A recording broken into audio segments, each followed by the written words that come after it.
Buenas tardes, soy Jorge Torres y les voy a hablar acerca de las características del agente etiológico. En esta oportunidad, acerca de la Escherichia coli. La Escherichia coli es una bacteria gram negativa, anaerobia facultativa, que posee flagelos perítricos y que habita en la microbiota intestinal. Como toda gram negativa, posee una membrana externa, una membrana interna, un espacio periplásmico donde se encuentra la pared celular, que es bastante delgada. En la superficie de la membrana externa encontramos el antígeno O, unido a un núcleo de oligosacáridos. A esto se le llama lipopolisacárido. El lipopolisacárido estimula la liberación de citoquinas inflamatorias, como la interleucina 1, la interleucina 6 y el factor de necrosis tumoral alfa, que van a estimular una respuesta inflamatoria en el organismo. Pueden llegar a producir una sepsis. Son anaerobias facultativas. En esta lámina observamos bacterias que han sido sembradas en caldo tioglicolato. El caldo tioglicolato se utiliza para determinar el requerimiento de oxígeno en un microorganismo. Vemos que se desarrollan en la superficie, pero también en la profundidad donde hay menor disponibilidad de oxígeno. Las anaerobias facultativas se encuentran entre las aeróbicas y las anaeróbicas. Esta versatilidad metabólica, esta flexibilidad para poder escoger su metabolismo, le confiere beneficios importantes porque se van a poder multiplicar con facilidad en distintos medios. Pero para nosotros es una desventaja porque aumenta su virulencia. Poseen flagelos perítricos. Los flagelos perítricos se encuentran distribuidos en la superficie de la bacteria y le permiten movilizarse en todas las direcciones, incluso en contra del flujo normal de los fluidos corporales, como en el tracto urinario. Aquí vemos un filamento flagelar constituido principalmente por flagelina, unido a un cuerpo basal que atraviesa la membrana externa, la membrana interna. Bien, esta estructura es un motor molecular que le va a permitir a la bacteria movilizarse en el medio. El reservorio. Bien, la Escherichia coli es un habitante permanente de la microbiota intestinal humana y de los animales de sangre caliente. Efectúa funciones beneficiosas como la participación en la síntesis de la vitamina K, la competencia con otros microorganismos para mantener el equilibrio de la microbiota intestinal, pero también es fuente de cepas patógenas que al eliminarse con las heces puede contaminar los alimentos, el agua y las superficies. Es por eso que se le considera un microorganismo oportunista. Aquí vemos a la Escherichia coli en la capa mucosa del epitelio intestinal, aprovechando los productos de la degradación de la glucosa, como son los disacáridos, monosacáridos, oligosacáridos, junto con el resto de los constituyentes de la microbiota, ¿no? Finalmente vemos que la Escherichia coli tiene gran versatilidad, cumple funciones importantes, pero también puede convertirse en un patógeno, ¿no? Es un microorganismo oportunista. Entonces esto nos invita a la reflexión acerca de la complejidad, la versatilidad y la sofisticación de los microorganismos. Muchas gracias. Bueno, mi nombre es Dania Barbosa y voy a explicar sobre las enfermedades que produce la E. coli. Una de estas va a ser la gastroenteritis, la cual va a ser una infección intestinal que causa diarrea, a veces sangre. También va a dar dolor abdominal, náuseas y fiebres. Esta es causada por varias cepas como la enterotoxigénica y la enterohemorrágica. Luego está la infección del tracto urinario, la ITU, la cual va a ser una infección frecuente y especialmente se va a dar en mujeres, el cual va a provocar un dolor y un ardor al orinar y también va a provocar la necesidad urgente de orina. Y en algunos casos, esta también va a producir fiebre y dolor lumbar. El siguiente va a ser el síndrome urémico hemolítico, el SUH, el cual va a ser una complicación grave de infecciones por cepa, como la E. coli, el cual va a provocar anemia, insuficiencia renal y disminución de las plaquetas. Esto va a afectar especialmente en niños pequeños. Luego está la meningitis neonatal, el cual es una infección del sistema nervioso central en recién nacidos, el cual puede causar fiebre, vómitos, irritabilidad, legarto, convulsiones, y esto va a ser mortal si no se trata a tiempo. Y por último está la septicemia, que es una infección en la sangre, el cual es una infección del sistema, es una infección generalizada que ocurre cuando la E. coli va a ingresar al torrente sanguíneo, y esta puede causar una fiebre alta, una presión arterial baja y disfunción de órganos. Gracias. Hola, buenos días. Mi nombre es Nicole Niope y voy a hablarles acerca del mecanismo y las vías de infección de la bacteria Escherichia coli. Esta bacteria puede ingresar a nuestro organismo principalmente a través de la vía fecal-oral, por el consumo de agua o alimentos contaminados con heces. Aparte de esto, también puede transmitirse por contacto con superficies sucias. Estas se ensuciarían mediante la transmisión de la bacteria por insectos. También por una mala higiene de manos. Vemos aquí, por ejemplo, una persona infectada 1 que es capaz de infectar a una segunda persona por tener una mala higiene de manos, por el tema de los insectos que al final terminan ensuciando las superficies. Esto no es muy común, pero de todas maneras puede darse. También puede ser, por ejemplo, por no lavar bien por carnes contaminadas, tanto de pescados como de cerdo.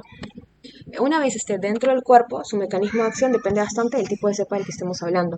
Por ejemplo, la enterotoxigénica se encarga de liberar toxinas que alteran el equilibrio del agua y los electrolitos del intestino. Estas provocan diarrea normalmente en lactantes y en personas que viajan. Aquí podemos ver a las células, aquí está el Escherichia coli liberando toxinas. Esas toxinas ingresan a las células y en el caso de la enterotoxigénica crea diarrea acuosa. En el caso de la enterohemorrágica, provoca, pues libera varias toxinas, entre ellas citotoxinas, neurotoxinas, enterotoxinas e incluida la toxina Shiga.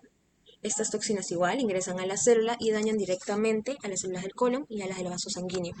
Este tipo de cepa causa la diarrea sanguinolenta, lo que puede llevar a complicaciones mucho más graves. También existen otras cepas que invaden, por ejemplo, el epitelio intestinal, destruyendo las células desde dentro o aquellas que se adhieren fuertemente a la mucosa y alteran la absorción de los nutrientes. En el caso del tracto urinario, la Escherichia coli se adhiere a las paredes de la uretra y la vejiga mediante estructuras especiales, lo que le permite resistir al flujo de la orina y provocar la inflamación local. Aquí podemos ver, por ejemplo, a la Escherichia coli, que está en el intestino. Esta puede llegar a provocar una ITO, una infección de tracto urinario. Si llega, por ejemplo, a la uretra, estaría generando una uretritis. Si llega a la vejiga, una cistitis, al riñón, una poliomifritis. Entonces, en conclusión, la Escherichia coli puede causar enfermedades tanto por liberación de toxinas, como vimos aquí, y también por la invasión directa de la Escherichia coli hacia los tejidos. Su vía de entrada principal varía según la zona afectada, siendo la fecal oral la más común. Buenas tardes, profesor. Hoy le voy a hablar sobre la prevención del Escherichia coli. Para prevenir la infección por Escherichia coli es clave seguir prácticas de higiene personal y seguridad alimentaria. La higiene personal de lavarse las manos frecuentemente y a fondo con agua y jabón por al menos 20 segundos es muy importante. Si es especialmente después de usar el baño, cambiar pañales, antes de comer y de preparar alimentos. La cocción completa de los alimentos. Es necesario cocinar completamente las carnes, especialmente si es carnes de res picadas. También las carnes de aves y huevos a temperaturas internas seguras, para eliminar cualquier bacteria de Escherichia coli presente. La prevención de la contaminación cruzada. Significa que las bacterias pueden transferirse de alimentos crudos a alimentos cocidos, a través de los utensilios como tablas de cortar, cuchillos y superficies. Por eso es muy importante lavar bien los utensilios y superficies después de cada uso. También el lavado adecuado de frutas y verduras. Es importante lavar bien las frutas y verduras bajo agua corriente, antes de consumirlas e incluso las que tienen cáscara. También el consumo de agua. El consumo de agua potable y segura es recomendable, ya que especialmente puede estar contaminada en áreas donde la calidad del agua es dudosa. También la precaución con fuentes de agua no tratada, como ríos, lagos o pozos, y de beberlas esas aguas sin tratamiento adecuado podría ser un fuerte potencial de infección. También el higiene en piscinas y áreas recreativas. Es importante de no tragar agua de piscinas o jacuzzis y ducharse antes y después de nadar. Y las poblaciones de alto riesgo son los niños pequeños, los ancianos y personas con sistemas inmunitarios debilitados, ya que son más susceptibles a las infecciones graves por Escherichia coli y necesitan tomar precauciones con la higiene de los alimentos y el agua. Gracias. ¿Qué tal? Buenas noches. Continuando con la exposición sobre Escherichia coli, vamos a ver ahora lo que es diagnóstico y tratamiento. Para Escherichia coli es importante hacer la utilización de diferentes técnicas para la identificación bacteriana, para lo cual vamos a necesitar muestras, como por ejemplo, cuando es una infección urinaria, como mencionó mi compañera, esta muestra se va a tener que cultivar en placas de agar para poder identificar a la bacteria.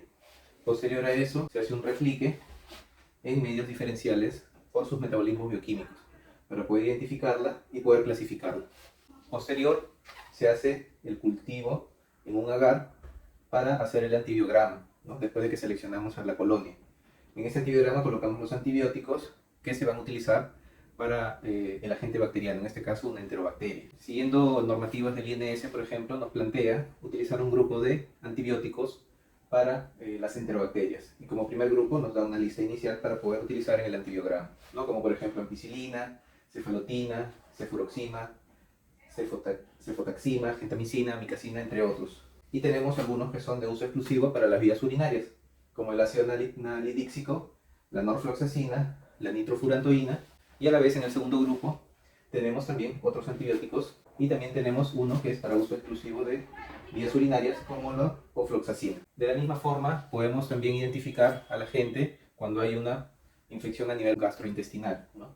Para eso vamos a requerir una muestra de heces que se le conoce como un coprocultivo. Cuando requerimos una muestra para una infección bacteriana a nivel de torrente sanguíneo, como una bacteremia o septicemia, vamos a requerir otro frasco para cultivar la sangre. Entonces esto se va a llamar hemocultivo. Y cuando queremos detectar al agente bacteriano a nivel de líquido cefalorraquídeo, como médicos vamos a tener que hacer una punción, ¿no?, entre la L4 y la L3, extraemos el líquido cefalorraquídeo y a esto se le va a conocer como un cultivo de líquido cefalorraquídeo. Importante también tener presente que hay patrones que va a generar en el cultivo al momento de hacer los antibiogramas y podemos detectar unas variantes que son genes de resistencia, como los famosos BLES, ¿no? Entonces vamos a notar esos patrones particulares que generan las bacterias como un mecanismo de resistencia, ¿no?, que son las E. coli, conocidas como con BLE, ¿no?, que son beta-lactamasas de espectro extendido, que son cepas que producen enzimas que hidrolizan antibióticos. Y acá en estos tipos de BLE los más comunes son el TEM, el SHB y el CTXM, ¿no? ¿Por qué es importante esto? Porque dependiendo de eso también el médico va a poder saber cuál es el tratamiento que se va a utilizar. Dentro de las otras técnicas que tenemos también tenemos la serología, ¿no?, la detección de anticuerpos específicos o de detección del antígeno mediante técnicas inmunológicas, ¿no? Tenemos como ejemplos el método de ELISA para detectar a los anticuerpos anti-PO 157, para detectar la toxina Shiga, ¿no?, que es la Shiga STX1, STX2, también por ELISA o inmunoensayos, para los diferentes serotipos O, H y K, metodologías como Western Blot, que es otra metodología para detectar también estas toxinas, y la detección del antígeno en orina o en sangre, ¿no?, mediante inmunocromatografía o ELISA, ¿no? Esta va a depender bajo las condiciones que pueda tener el laboratorio o el hospital para la implementación de estas pruebas, ¿no?, reduciendo de repente los tiempos que puede demorar un cultivo, que un cultivo normalmente puede demorar entre 3 a 5 días hasta la obtención del antibiograma. En caso con estos métodos serológicos se puede detectar rápidamente dentro de un par de horas, ¿no? Pero a la par también las tecnologías fueron avanzando y se sacaron las técnicas moleculares, ¿no? Dentro de las más convencionales es el PCR, ¿no?, el PCR en tiempo real o en tiempo el PCR convencional, con el fin de poder detectar genes específicos hacia ciertas alteraciones que puede tener la Escherichia coli, ¿no? ¿Y esto con el fin de qué? De poder mejorar la velocidad diagnóstica, ¿no?, para detectar en pocas horas los genes de resistencia, por ejemplo. También para poder tener una decisión clínica precoz, que va a permitir al clínico poder determinar empíricamente los métodos más seguros y más eficientes, ¿no? Y también para el manejo de brotes y aislamientos epidemiológicos. También para poder seguir una terapia guiada en base al perfil genético de cada persona. Entonces, dentro de lo que es el tratamiento, vamos a tener que tener presente 4 consideraciones como médicos al momento de tener la identificación de la Escherichia coli. Va a ser netamente como soporte, darle hidratación, la reposición de líquidos y electrolitos para estabilizar en lo posible al paciente. Después, en base a lo que nos indica nuestro cultivo o nuestro tratamiento empírico inicial, por ejemplo con amplios antibióticos de amplio espectro, pero para después hacer el cambio de requerirse para un antibiótico según el antibiograma y el tipo de infección y la localización, ¿no? Pero también tenemos que tener presente que las bacterias, como en este caso de Escherichia coli, va a tener resistencia natural a ciertos antibióticos. Entonces hay que tener presente que, por ejemplo, tiene resistencia hacia la penicilina G, hacia los macrólidos, hacia ciertos glucopéptidos como la vancomicina, también parcialmente la rifampicina y a cierto nivel de acidificación gástrica, por ejemplo, como resistencia natural propia de la bacteria, ¿no? Y para eso también vamos a tener un tratamiento sintomático del paciente, ¿no?, para mejorar su sintomatología, como fiebre, dolor, entre otros, ¿no?, como tratamiento de soporte. Y posterior vamos a tener que hacer un monitoreo y seguimiento para ver su evolución clínica, ¿no?, que es importante para el manejo del paciente. Y como medida general, que para toda prevención es importante tener una buena higiene personal, ¿no?, un buen lavado de manos al momento de consumir ciertos alimentos, ¿no?, principalmente tipo carnes, y también al momento de tomar agua, ¿no?, como el agua potable tiene que ser tratada y tiene que ser segura. Bueno, espero que esta exposición que hemos hecho todos nuestros compañeros sea de su agrado y también informativo tener presente que pueden suceder este tipo de infecciones, ¿no? Muchas gracias. Bye.